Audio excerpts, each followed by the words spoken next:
Shalom, puji Tuhan, mari kembali kita belajar firman Tuhan. Dan tidak jauh atau tidak berbeda jauh dengan tadi pagi. Kita akan belajar sekarang dari Injil Matius pasal 24.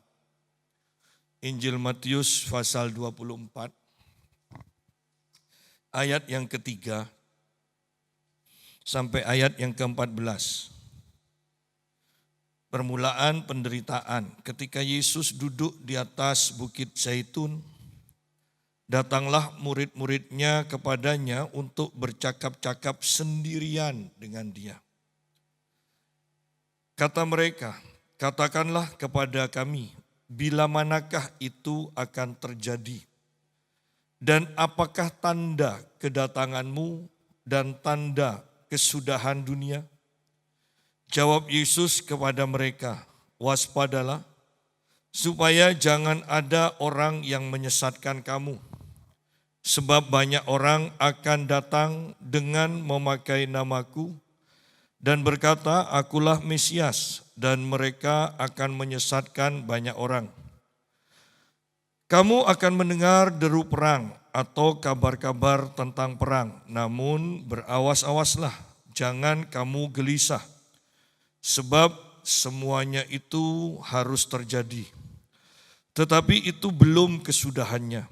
Sebab bangsa akan bangkit melawan bangsa dan kerajaan melawan kerajaan.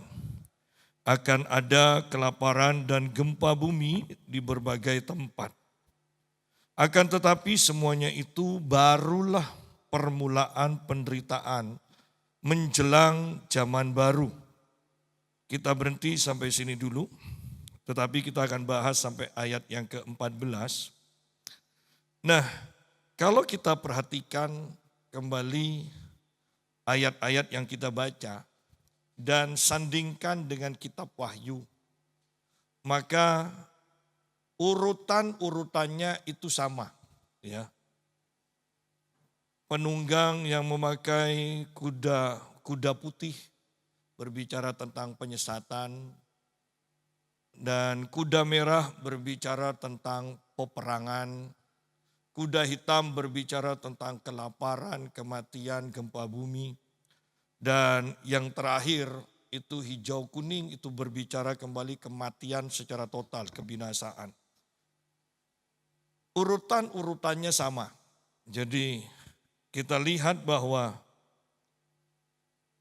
tanda-tanda tentang akhir zaman ini dipertegas pertama oleh Tuhan Yesus, kemudian selanjutnya oleh penglihatan Rasul Yohanes. Kalau di dalam perjanjian lama itu oleh kitab Daniel, ya. Jadi kita bisa belajar dari sini bahwa tentang akhir zaman. Dan pembicaraan tentang akhir zaman itu begitu menarik sehingga para murid pun ketika sendirian bersama Yesus mereka bertanya, katakanlah kepada kami bila manakah itu akan terjadi, kapan, ya? Kapan itu akan terjadi? Dan apakah tanda kedatanganmu, tanda-tandanya, dan tanda kesudahan dunia? Ya. Berarti di sini ada 3 hal, kapan, dan tentang kapan Tuhan Yesus sudah dijawab. Tidak ada seorang pun yang tahu, bahkan anak manusia pun tidak tahu, kecuali Bapa di surga. Jadi itu tidak usah kita bahas kapan, ya. Kalau ada yang membahas tentang tanggal, tahunnya, kita tahu itu bukan dari Tuhan. Itu penyesatan, ya. Itu penyesatan dan ini banyak memakan korban. Jadi nubuatan-nubuatan yang berkata tanggal sekian, tahun sekian Tuhan akan datang. Sehingga mereka kemudian menjual semua hartanya, menjual semua tanahnya karena siap-siap untuk menyambut kedatangan Tuhan. Ternyata Tuhan tidak datang, rumah sudah hilang, harta sudah habis. Ya. Ternyata Tuhan belum datang. Dan ini pun beberapa kali terjadi seperti ini. Ya, enggak kapok-kapok orang itu. Namanya penyesatan. Saya tekankan kembali seperti yang saya ulang-ulang. Kalau sudah bicara penyesatan itu berbicara roh. Sehingga Anda akan lihat bahkan orang-orang pandai pun bisa bertindak bodoh. Orang pandai pun bisa percaya kepada hal-hal yang menurut kita yang tidak disesatkan, ya, bodoh. Kok bisa percaya hal seperti itu? Nah, padahal orang pandai, ini loh kuasa penyesatan seperti itu. Sepandai apapun kita, kalau kita sudah disesatkan, maka kita akan seperti orang bodoh. Ya. Seperti orang yang tidak ngerti apa-apa, dibohongi dengan hal yang jelas-jelas bohong, tidak masuk akal, kok bisa percaya? Nah itu penyesatan. Jangan remehkan karena penyesatan itu bukan hanya berbicara data, bukan berbicara bukti-bukti, tetapi penyesatan itu berbicara roh yang bekerja, yang menutupi akal sehat kita. Ya. Nah, kemudian dikatakan tentang kedatanganmu. Ya, tentang kedatanganmu. Ini pun tidak ada yang tahu, tetapi setelah kedatangan Yesus di awan, bukan di bumi, kedatangan Yesus di atas awan yang menyambut kita gereja Tuhan yang diangkat. Sejak dari itu kita bisa tahu 7 tahun setelah itu Yesus bersama orang-orang kudus yang diangkat, ya, yang mengalami pengangkatan itu akan turun kembali memerangi antikris dan iblis semuanya itu, ya, memerangi antikris dan itulah kesudahannya. Tidak memakan waktu lama karena dikatakan dari mulut Tuhan mereka musnah oleh firman Tuhan. Ya. Jadi betapa luar biasanya firman Tuhan. Tidak usah membesar-besarkan antikris karena Tuhan Yesus sekali menghembuskan nafas atau mengucapkan satu kata mereka habis. Sama dengan penciptaan bumi kan, jadilah terang, maka semua jadi. Sama dengan Yesus berkata, jadilah sembuh, maka yang sakit sembuh. Jadilah tahir, yang kusta menjadi tahir. Sama kok, menghadapi antikris pun, Yesus tetap hanya memakai firman-Nya saja. Ya, betapa luar biasanya, seandainya kita memahami kebenaran firman Tuhan ini, ada kuasa yang sedemikian besar di dalam firman Tuhan, maka kita akan mencintai firman Tuhan. Kita akan suka memperkatakan firman Tuhan karena ada kuasa yang menyertai yang akan membuat firman itu pasti terjadi. Ya. Nah, sekarang kita masuk ke dalam ayat yang keempat. Jawab Yesus kepada mereka, waspadalah supaya jangan ada orang yang menyesatkan kamu. Waspada. Kalau tidak waspada, walaupun kita pandai, kita bisa disesatkan. Yang namanya waspada, kita harus menjaga dari berbagai hal. Ya.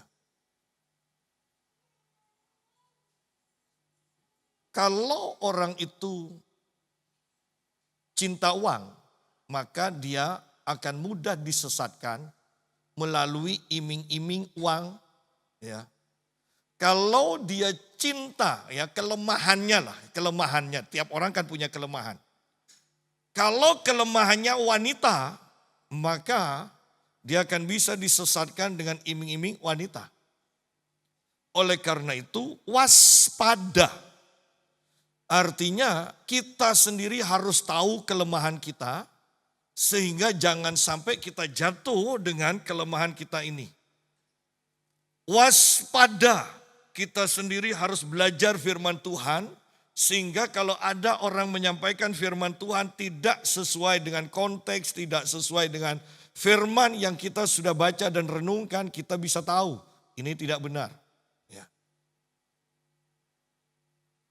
Bahkan gereja sekarang, kalau kita perhatikan, selalu ukurannya adalah berkat keuangan, keberhasilan, itu terus yang didengung-dengungkan.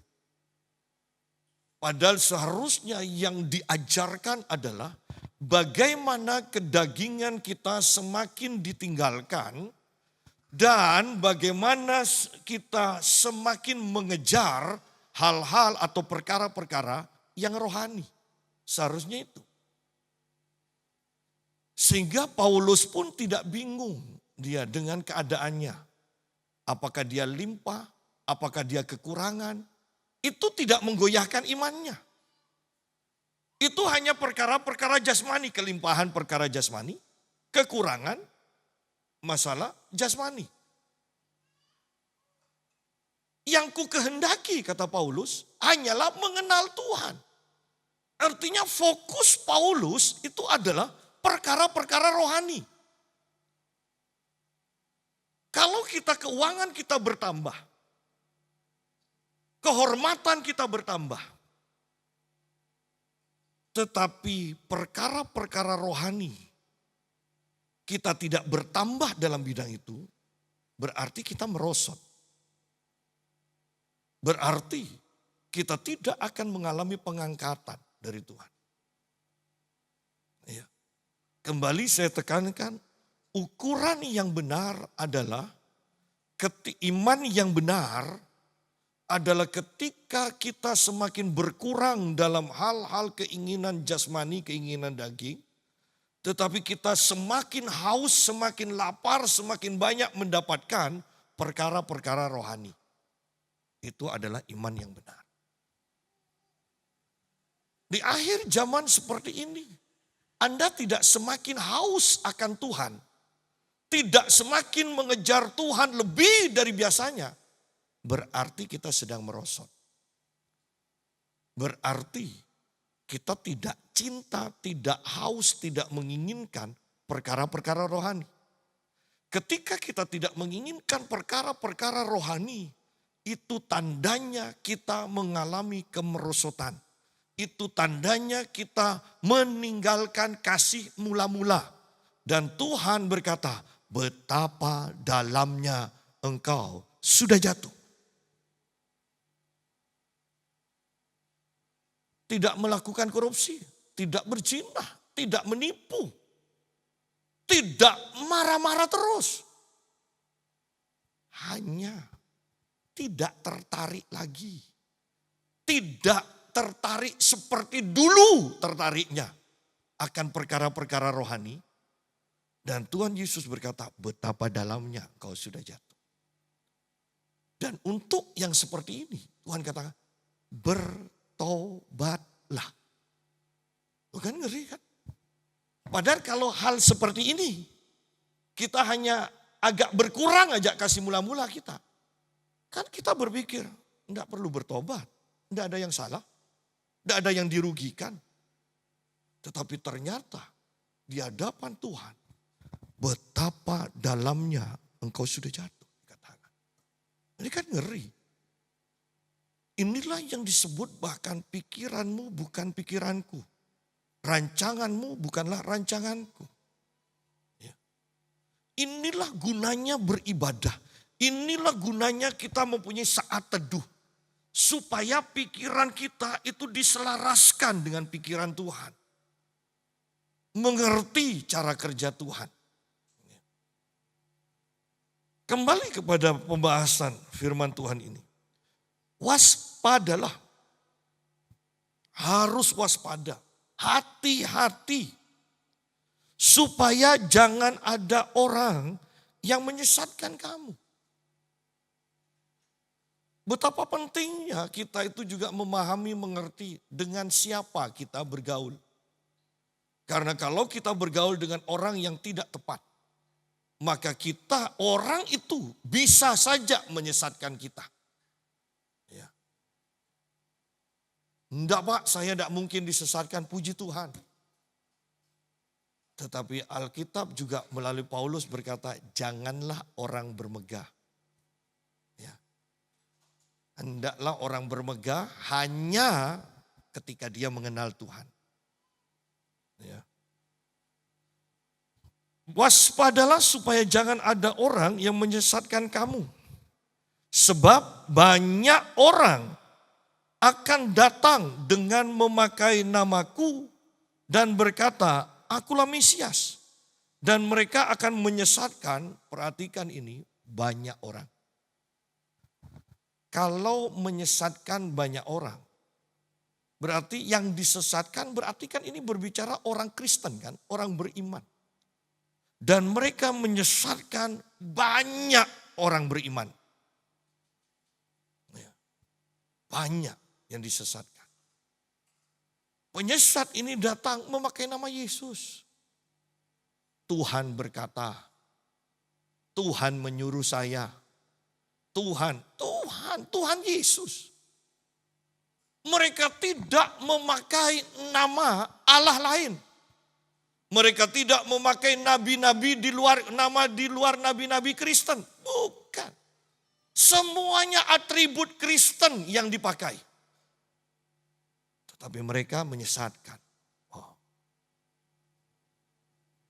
Anda kalau memperhatikan sungguh-sungguh. Oh ngeri loh kekristenan ini. Ngeri.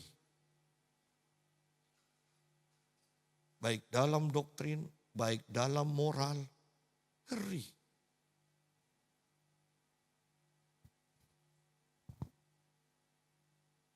Ada pendeta yang sukanya nangkep permata dari alam roh. Gunanya untuk apa? Depan jemaat, pakai kerudung, kemudian dapat permata. Ya. Ada yang bergaya, minyaknya itu Tuhan sendiri, minyak urapannya Tuhan sendiri yang isi. Jadi dia kalau malam hanya menyediakan botol kosong, pagi-pagi tahu-tahu sudah penuh. Ya. Banyak hal yang aneh-aneh seperti ini, tapi banyak orang yang percaya, yang ikut.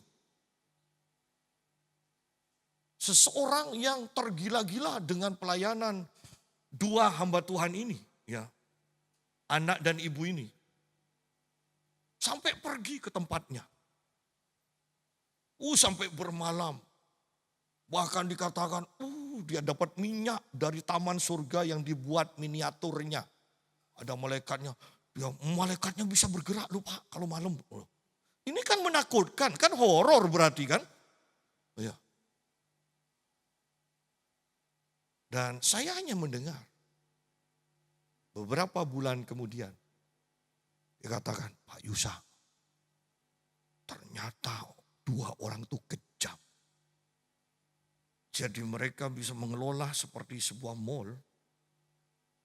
Dan orang kalau telat bayar sedikit langsung di depan. Ini pendeta loh modelnya. Jadi lihat hal yang seperti ini. Tetapi kan ini di luar Jawa. Di Jawa tetap aja banyak pengikutnya. Buat seminar. Untuk apa? Cari permata yang ketika dibawa ke toko permata ternyata kaca yang tidak berharga dikatakan. Kalau permata sungguhan kan enak kan?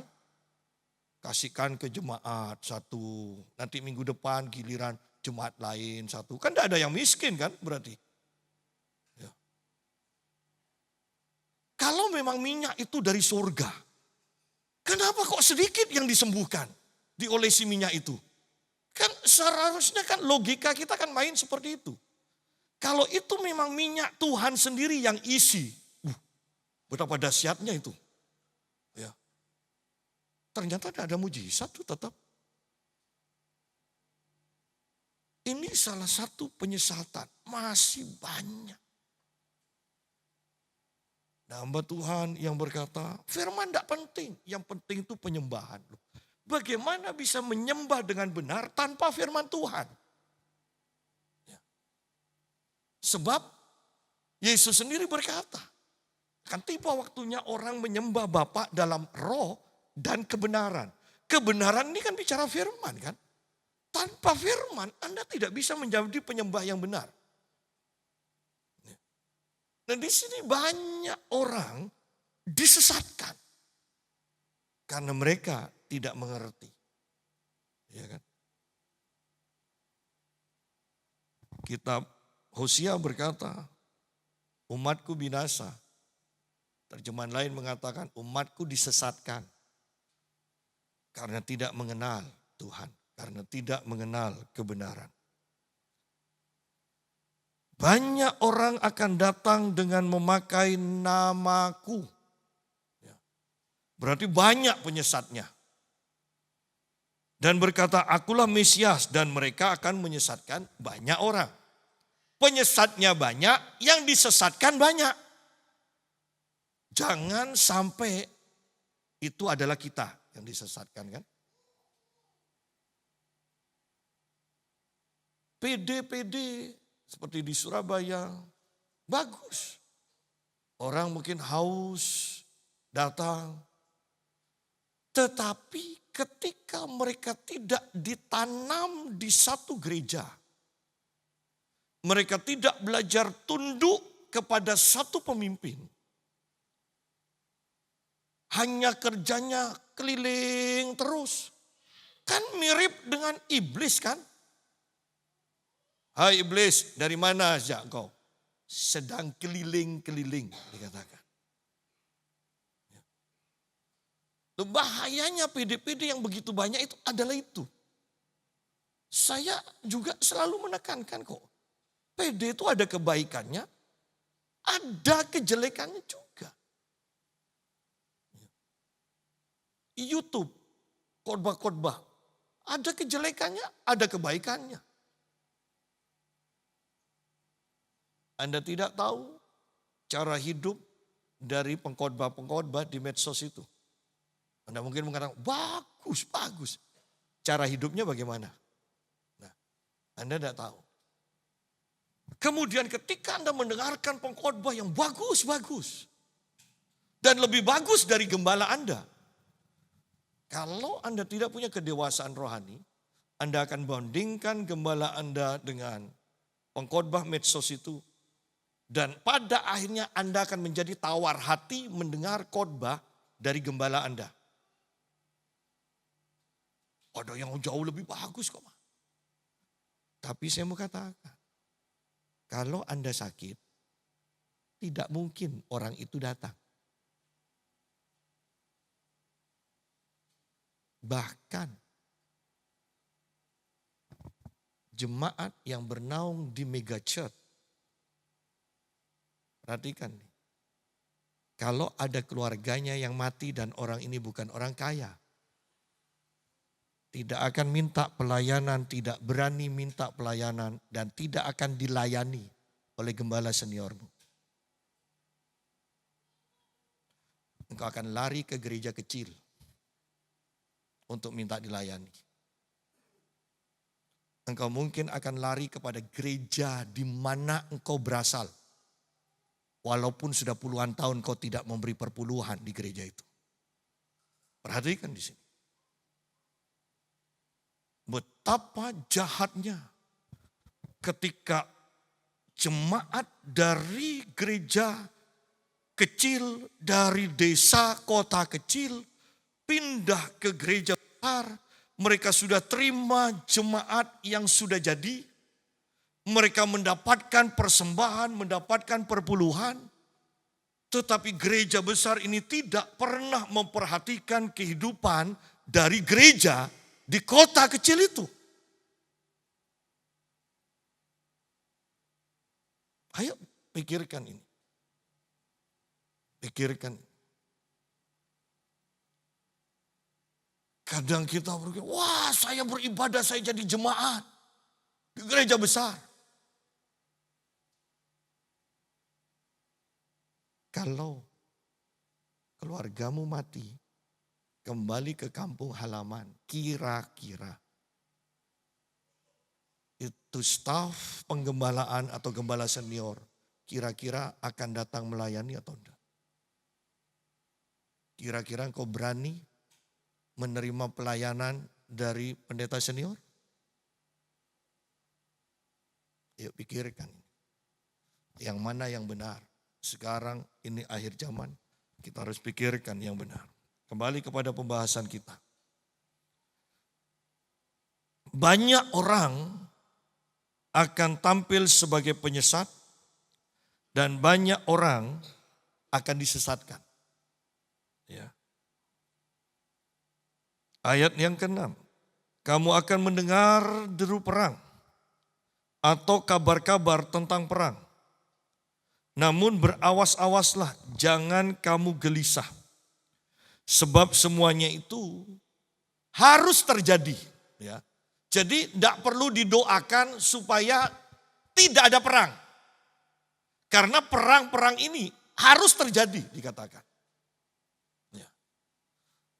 Mau penyesatan, mau perang, nantinya kita juga mau gempa. Itu harus terjadi. Tidak usah Anda berdoa yang aneh-aneh supaya itu tidak terjadi. Ada orang yang kalau sudah mau gempa, ngumpulkan pasukan. Dikatakan, saya melihat pesan Tuhan. Cawan ini harus diisi. Kalau sudah berapa ribu orang yang berdoa, maka gempa tidak akan terjadi. Kalau berkurang dari yang ditargetkan, gempa akan terjadi. Itu kan nubuatan ngambil enaknya aja kan. Kalau tidak terjadi, puji Tuhan karena kita itu yang berdoa. Karena kita yang perlu buat dan kita mau persiapkan. Kalau terjadi, kamu sih tidak mau nurut. Nah, kan? Itu nubuatan ngambil enaknya sendiri itu. Ya. Tetapi lihat di sini ayatnya sudah jelas, itu harus terjadi. Yang perlu kita doakan adalah buat supaya umat Tuhan itu mengalami perlindungan Tuhan. Gempanya pasti terjadi. Buat supaya dampaknya nanti kerugiannya seminimal mungkin. Bukan supaya tidak terjadi karena harus terjadi. Kalau firman-Nya sudah mengatakan itu harus terjadi, kita berdoa supaya tidak terjadi. Kan berdoa tidak sesuai dengan firman Tuhan. Tidak mungkin dijawab. Itu harus terjadi. Gempa 7,7 skala Richter sudah menggoncangkan Myanmar dan Thailand. Dan seperti yang tadi pagi kita juga sudah sampaikan, orang sedang menunggu atau ketakutan dengan berita Jepang akan mengalami gempa. Kalau sampai lolos bulan Juni berarti itu perkiraannya salah, meleset. Dia bilang aman. Tapi sebelum Juni akan ada gempa 9 skala Richter lebih yang akan melanda Jepang diperkirakan. Dan itu akan membuat tsunami setinggi 30 sampai 100 meter. Anda bisa bayangkan pasti nyampe ke Indonesia kan kalau sudah seperti itu. Perang. Baik perang secara langsung seperti Hamas dan Israel ya kan. Dan banyak dari bangsa-bangsa lain ikut. Nanti ini akan terjadi lebih banyak lagi. Bahkan perang dagang bukankah sudah dimulai? Presiden Amerika mengatakan, oh barang-barang yang mau masuk ke Amerika kena pajak 34 kalau tidak salah persen. Berarti kan harganya akan menanjak. Sehingga sekalipun barang itu dimasukkan ke Amerika, tidak ada orang Amerika akan beli. Karena harganya mahal. Dan pernyataan ini langsung dilawan oleh Cina. Barang-barang Amerika yang mau masuk Cina kena pajak 34% juga. Nah yang Myanmar, Thailand, tidak tahu Indonesia mengatakan Semua boleh masuk tanpa pajak. Anda bisa bayangkan kekacauan dari perang ekonomi ini? Nah, dalam keadaan seperti itu, ketika ekonomi pun mengalami perang dan kehancuran, seandainya kedagingan kita sudah dihancurkan dan ditekan, kita hanya fokus untuk mengejar perkara-perkara rohani, maka pendapatan yang berkurang, yang semakin sedikit, tidak akan membawa pengaruh bagi kita. Tetapi kalau kedagingan kita tidak pernah ditekan, dan pada waktunya ya ekonomi itu sungguh-sungguh hancur, kita akan kelabakan. Ya. Kita tidak akan bisa mengatakan seperti Paulus, aku tahu apa itu kelimpahan, aku tahu apa itu kekurangan.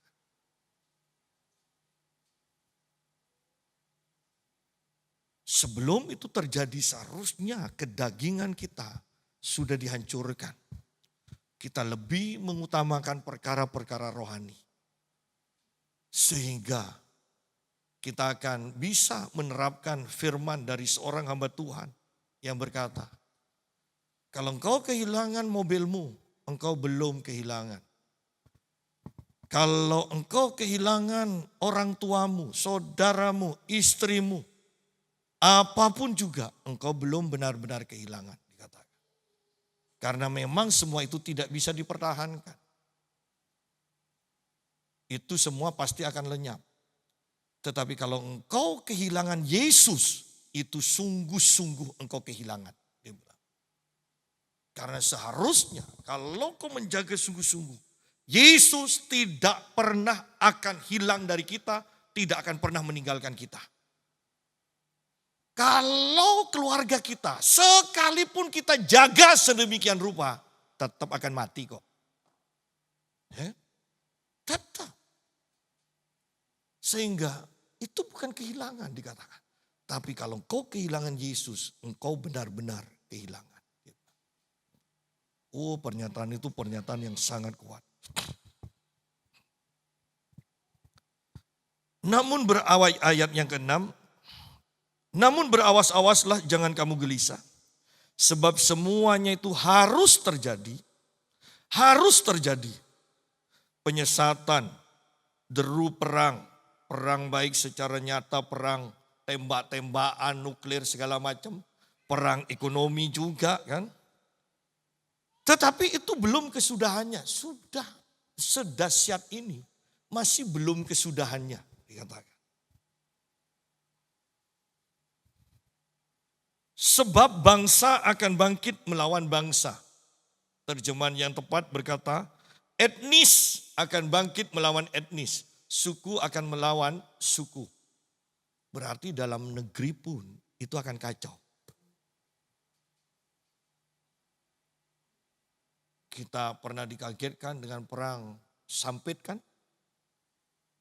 Oh, kita mendengar betapa mengerikan hal itu. Bangsa akan bangkit melawan bangsa atau etnis atau suku akan bangkit melawan suku. Dan kerajaan melawan kerajaan. Akan ada kelaparan dan gempa bumi di berbagai tempat. Di sini hanya disebutkan akan ada kelaparan dan gempa bumi di berbagai tempat. Ayo kita bandingkan dengan Injil Lukas pasal 21. Lukas pasal 21.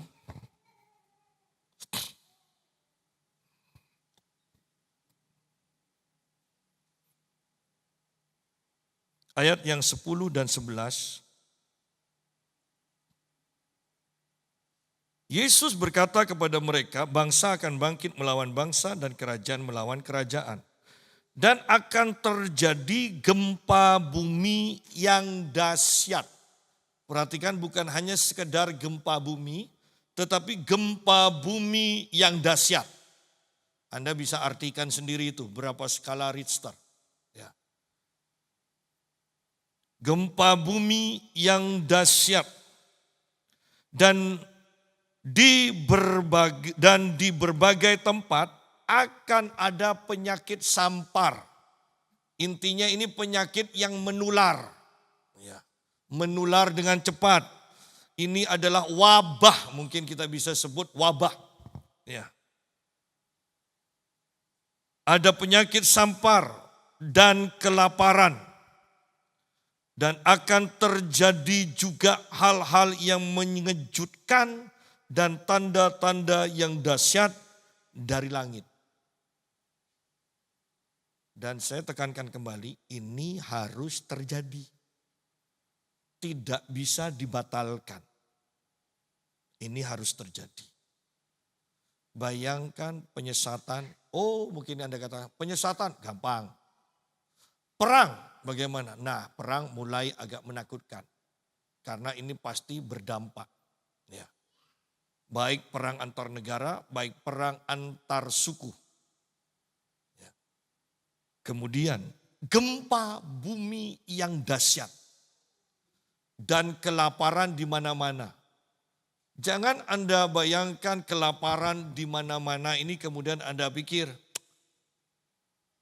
bahwa kelaparan ini hanya sebatas orang yang kekurangan makan. Tetapi kalau sudah kelaparan berarti ada penjarahan. Betul kan? Berarti tidak ada keamanan lagi. Dan ini yang akan terjadi.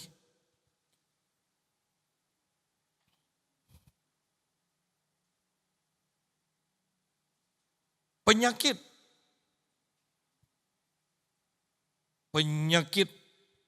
sampar, kita sudah mengenal COVID. Dan tentunya penyakit yang ditulis ini kan tidak mungkin lebih enteng daripada COVID kan? Pasti lebih dahsyat dari COVID yang sudah kita alami. Nah, sampai di sini saja, bukankah begitu pentingnya kita punya hubungan dengan Tuhan dan hidup mengandalkan Tuhan, mengandalkan kuasa Tuhan, mengandalkan mujizat Tuhan, mengandalkan perlindungan Tuhan. Seperti tadi pagi kita bahas. Bahwa jangan ditinggalkan tanda-tanda ajaib, mujizat-mujizat, karunia-karunia roh. Kalau mau ditambahkan pelayanan para malaikat segala macam. Jangan ditinggalkan, jangan diabaikan. Di akhir zaman kita butuh itu semua. Kita butuh itu semua. Ingat ketika Samaria dikepung oleh musuh. Dan kemudian Elisa berkata, besok pada jam seperti ini juga akan terjadi kelimpahan. Dan seorang prajurit tidak percaya akan perkataan itu. Bagaimana mungkin? Tetapi bagi Tuhan tidak ada yang mustahil. Nah, yang saya mau tekankan adalah kita harus mempunyai pengalaman dan belajar untuk hidup seperti Elisa, bangsa Israel mengalami penyediaan Tuhan. Harus belajar. Karena kita akan bertemu dengan perang, gempa, penyakit, penyakit sampar. Di tengah-tengah itu, kalau bukan karena pertolongan Tuhan, sehebat apapun, sekaya apapun, sudahlah Anda kaya. Ketika perang masuk ke dalam kota kita, apa tidak lari kita? Loh, ini pasti dialami loh, ini harus terjadi kok. Kalau itu harus terjadi, betapa pentingnya kita mulai sekarang mempersiapkan iman kita, mengenal Tuhan, mengandalkan Tuhan. Sehingga pada waktu ini terjadi, kita sudah siap untuk mendapat pertolongan Tuhan, untuk mengalami perlindungan Tuhan. Kembali kepada Matius pasal 24.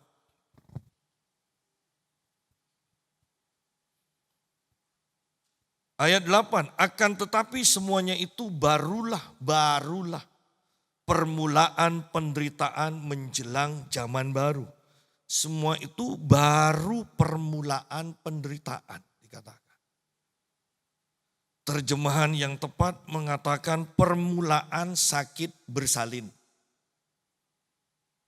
Berarti permulaan. Orang mau bersalin, mau melahirkan kan tambah lama kan tambah sakit. Berarti ini penderitaannya tambah lama. Itu tambah mengerikan. Loh ini saja kan sudah mengerikan. Ini baru permulaan dikatakan. Nah yang saya mau tekankan begini. Ini yang kita akan hadapi dan sebenarnya sedang kita hadapi akan semakin banyak, semakin dahsyat. Kok masih aja orang berpikir semuanya aman, semuanya baik-baik saja. Ini kan sangat mengerikan ketika kita tidak mengadakan persiapan sungguh-sungguh. Artinya persiapan iman, mengandalkan Tuhan, belajar bekerja sama dengan Tuhan. Akan tetapi semuanya itu barulah permulaan penderitaan. Ya, kita akan diajar, dimurnikan dalam fase ini. Ya, meterai-meterai ini adalah pemurnian bagi kita. Setelah itu kita akan mengalami pengangkatan. Saya tidak tahu apakah kita akan mengalami sangkakala atau sebelum sangkakala kita akan diangkat. Tetapi yang pasti pada waktu cawan murka Allah itu, 7 cawan itu, kita sudah tidak ada di muka bumi. Ya. Tetapi sangkakala, saya kurang jelas. Saya sudah banyak baca buku, kurang jelas pengangkatan itu. Apakah kita masih akan mengalami sangkakala? Ini meterai, sudah seperti ini. Sangkakala apalagi kan mainnya sangkakala sepertiga bumi hancur, sepertiga laut, ya kan? Sepertiga hutan kan seperti itu. Padahal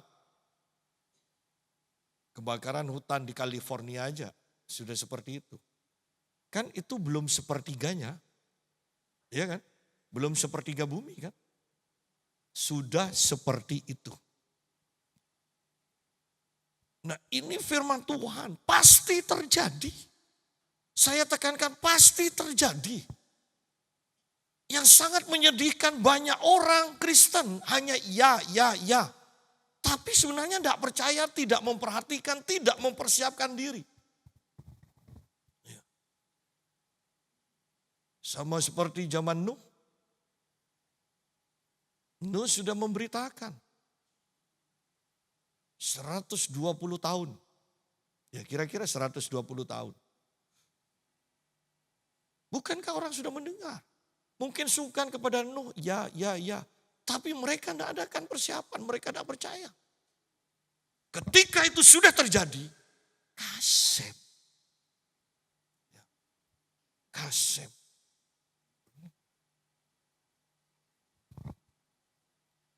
Ayat 9, pada waktu itu kamu akan diserahkan supaya disiksa.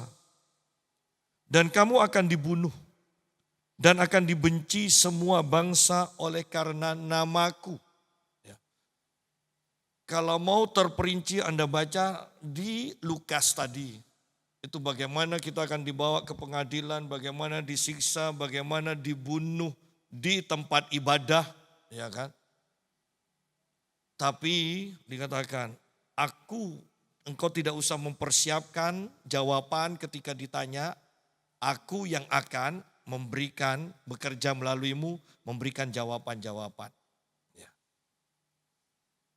Itu yang akan terjadi. Ini bicara meterai yang kelima. Pada waktu itu kamu akan diserahkan supaya disiksa dan kamu akan dibunuh dan akan dibenci semua bangsa oleh karena namaku. Ya, secara terperinci Anda bisa baca di dalam Injil Lukas. Itu rinciannya panjang lebar ternyata. Tetapi yang harus kita perhatikan, semua ini terjadi karena nama Yesus. Hanya karena nama Yesus. Kalau engkau menyangkal Yesus, engkau tidak akan mengalami ini. Tetapi dengan risiko, engkau meninggalkan keselamatanmu. Hanya nama Yesus yang paling ditakuti, yang paling dibenci. Ingat kisah para rasul? Bahwa Yohanes dan Petrus itu dilarang memberitakan nama Yesus. Dilarang mengajar tentang nama Yesus. Hanya itu saja. Seorang hamba Tuhan berkata, kenapa hanya Yesus yang dibenci? Bukan Krishna, bukan Muhammad, bukan Buddha yang dibenci oleh setan. Hanya nama Yesus. Hanya Yesus saja yang dibenci. Karena di dalam Kejadian 3 ayat 15. Hanya Yesus, benih perempuan itu, yang menginjak kepala ular itu. Hanya Yesus yang menginjak kepala ular. Hanya Yesus yang pernah menginjak kepala iblis. Tidak ada tokoh yang lain. Tidak ada tokoh agama. Nabi, rasul segala macam. Atau dewa segala macam. Yang pernah menginjak kepala iblis. Hanya Yesus. Sehingga hanya nama Yesus yang paling dibenci oleh penguasa dunia ini. Hanya nama Yesus. Lihat di sini. Dan akan dibenci semua bangsa. Wow. Semua bangsa berarti seluruh agama yang ada di muka bumi nantinya akan bersatu. Akan bersatu. Hanya orang Kristen yang sungguh-sungguh, kekristenan yang sungguh-sungguh, yang tidak akan bersatu atau bahkan yang dimusuhi oleh mereka semua. Lihat di sini jelas. Akan dibenci semua bangsa oleh karena namaku. Semua bangsa. Semua agama di bangsa-bangsa, di seluruh bangsa. Membenci nama Yesus. Bukankah mengerikan? Zaman sekarang saja saya kalau ingat. Teman saya ketika melihat saya di Lumajang dari hotel ke gereja membawa Alkitab, saya bawa saja. Pak Yusa, itu Alkitab kok tidak disembunyikan? Loh, saya mau ibadah Pak, saya bilang. Kita kan mau ibadah. Iya, tapi jangan masukkan tas saja supaya tidak kelihatan. Kalau sekarang kan semuanya tidak perlu takut, tidak perlu malu bawa Alkitab ya, pakai HP. Tetapi saya mau katakan, sebenarnya ada kebanggaan ketika kita, bukankah ini sebuah kesaksian ketika kita membawa Alkitab? Orang sudah tahu, pasti orang Kristen mau ibadah ke gereja. Kalau kita hanya sekedar bawa HP atau Alkitab disembunyikan, tidak ada orang tahu bahwa kita akan beribadah kepada Tuhan Yesus. Mau ngomong tentang Yesus saja takut. Lalu kalau ngomong tentang Yesus takut dan Anda tidak juga berani untuk menampakkan Anda membawa Alkitab mau beribadah kepada Tuhan Yesus. Lalu kesaksian apa yang kita akan berikan? Bahwa Alkitab aja ditunjukkan bahwa Alkitab kita akan ke gereja beribadah. Takut. Kan lebih gampang bawa Alkitab beribadah. Ya kan? Daripada bersaksi. Kamu harus percaya Yesus. Kalau enggak, kamu enggak diselamatkan. Ini kan sukar, butuh keberanian. Tapi yang saya mau tekankan, yang mudah saja takut. Apalagi memberitakan Injil. Kan seperti itu. Ya. Mari pikirkan itu.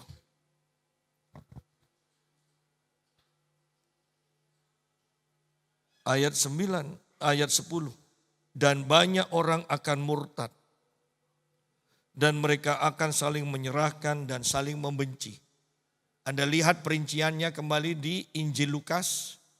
Bagaimana orang tua akan mengkhianati anaknya, anak akan mengkhianati orang tuanya. Mereka akan saling menyerahkan. Ya. Dan ini berhubungan dengan nama Yesus. Sehingga di sini dikatakan banyak orang akan murtad. Orang-orang yang murtad ini akan menyerahkan bahkan keluarganya yang percaya kepada Yesus. Yang tetap berpegang pada nama Yesus. Akan diserahkan oleh orang-orang murtad ini. Enggak Pak, anak saya baik. Mantu saya baik. Sekalipun beda keyakinan. Oh iya sekarang. Roh penyesatan belum bekerja maksimal. Tetapi ini akan terjadi. Dan saya mau tekankan. Alkitab pasti terjadi apa yang tertulis. Ya, pasti akan terjadi. Ayat 11. Dan banyak nabi palsu. Banyak nabi palsu akan muncul dan menyesatkan banyak orang. Ya, banyak nabi palsu. Sehingga orang-orang Kristen ngambil jalan gampangnya. Jangan percaya pada nabi, sekarang tidak ada nabi. Padahal sudah jelas di sini. Banyak nabi palsu akan muncul. Kalau ada nabi palsu, berarti ada nabi yang benar. Nabi yang asli. Tapi kebanyakan orang Kristen ngambil cara pintas atau cara gampang. Tidak ada nabi. Yang ada hanya nabi palsu. Nah, hati-hati, hati-hati. Ya. Padahal kalau ada yang palsu, pasti ada yang benar. Kalau ada yang palsu, pasti itu berharga sehingga dipalsu. Anda pernah lihat uang palsu 1000-an? Enggak kan? Orang aja pernah, orang aja bisa memperhatikan begini. 100.000 di baliknya ada penari. 50.000 ada penari dikatakan. 20.000 ada penari, 10.000 ada penari, 5.000 ada penari, 1.000 ada pedang, pati murah. Tidak ada penarinya. Ya. Iya kalau Anda perhatikan, mungkin kita tidak pernah perhatikan uangnya. Ketika saya lihat itu saya perhatikan, loh iya betul. Ada penarinya semua. Ya. Jadi, ayo, tidak ada uang palsu yang 1000-an kan? Tidak ada. Oleh karena itu kalau dipalsu, berarti ini sangat berharga. Ya. Ada nabi palsu, berarti pelayanan nabi yang asli itu sangat-sangat berharga di akhir zaman ini. Jangan menolak pelayanan nabi. Yang perlu kita perhatikan adalah waspadai. Ini nabi asli atau nabi palsu. Ya. Dan karena makin bertambahnya kedurhakaan. Lihat di sini.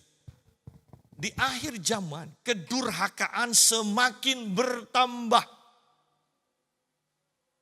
Kedurhakaan semakin bertambah. Tidak Pak, ini kan hanya di Amerika. Mungkin Anda katakan seperti itu. Loh kalau Anda perhatikan, di Indonesia pun banyak. Bukankah baru-baru ini ada ditangkap pesta gay. Iya kan? Di Jakarta kan? 50 kalau tidak salah 54 gay tertangkap mengadakan pesta seks. Loh ini Indonesia. Ini Indonesia.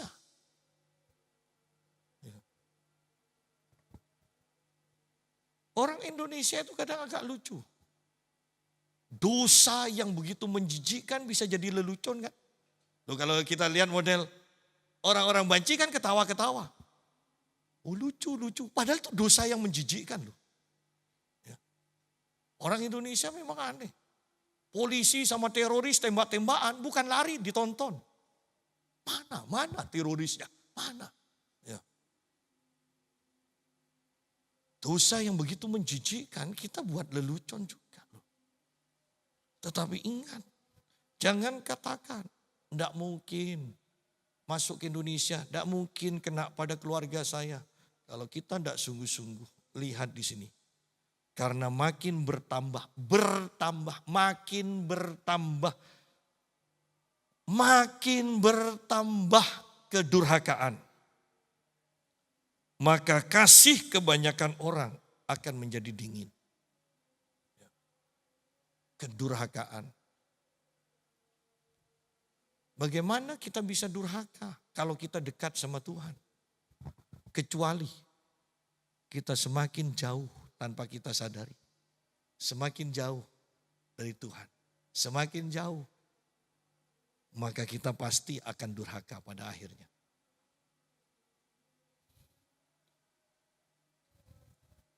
Banyak orang yang berpikir imanku tidak ada masalah dengan Tuhan. Tetapi mari berpikir, sungguh-sungguhkah kita bahkan ketika beribadah itu bergairah akan Tuhan?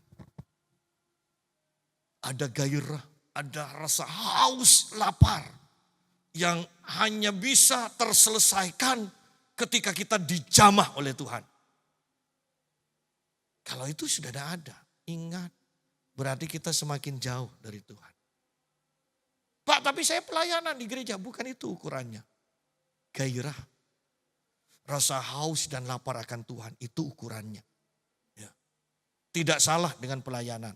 Saya tekankan, tidak salah dengan pelayanan. Tetapi yang harus jadi perhatian sungguh-sungguh. Apakah ada gairah dalam hati kita akan Tuhan, akan perkara-perkara rohani.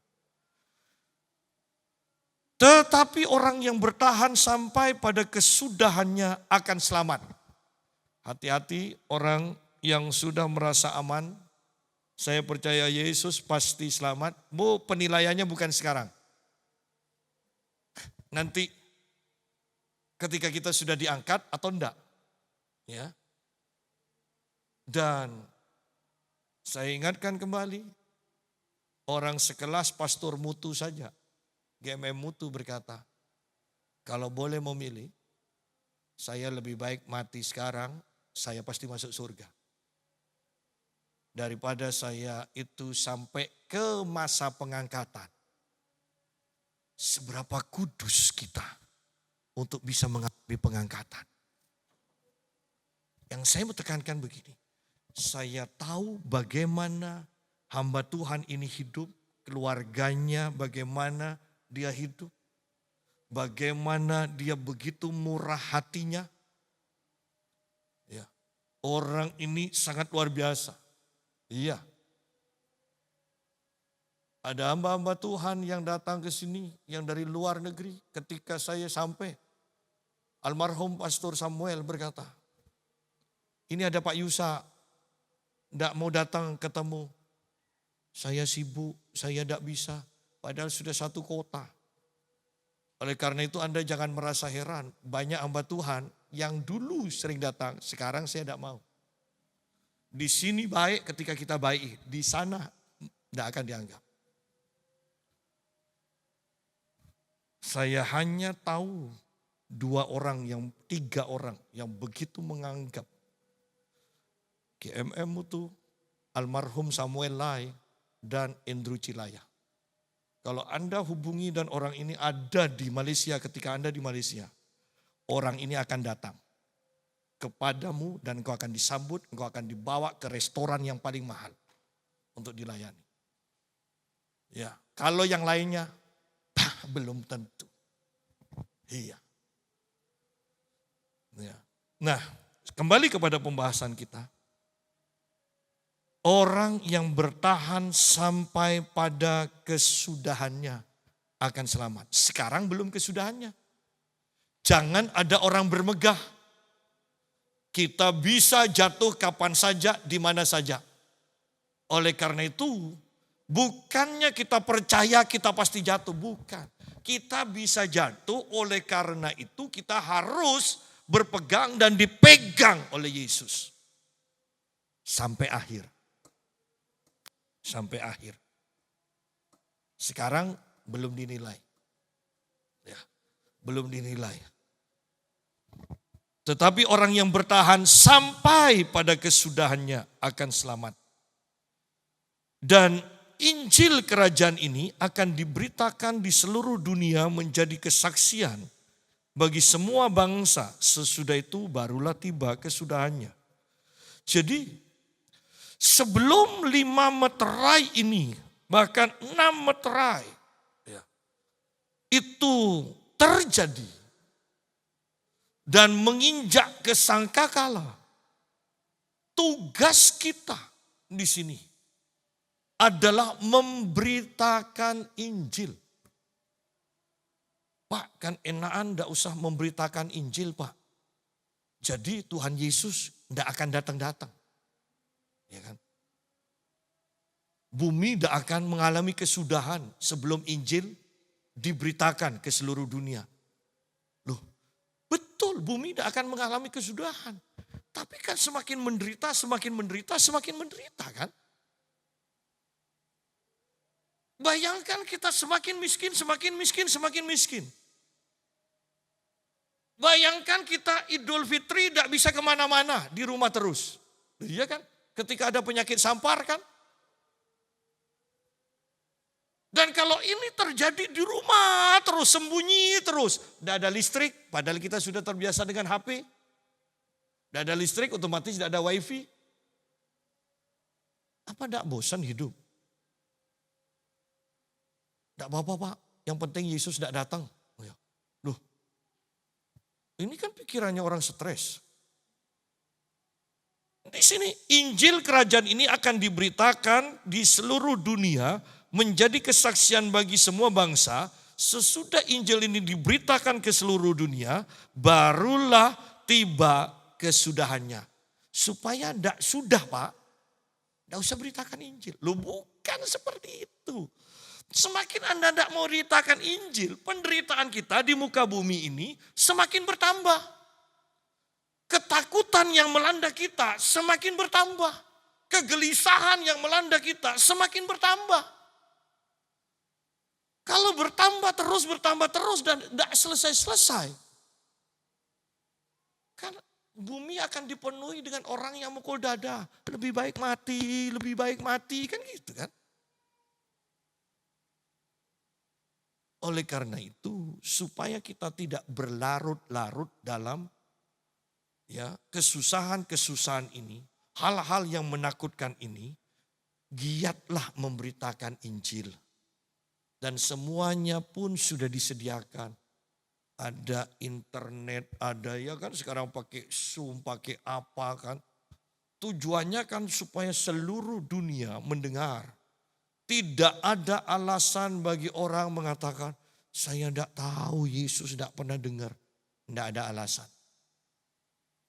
Yang ada hanyalah orang mau percaya atau tidak percaya.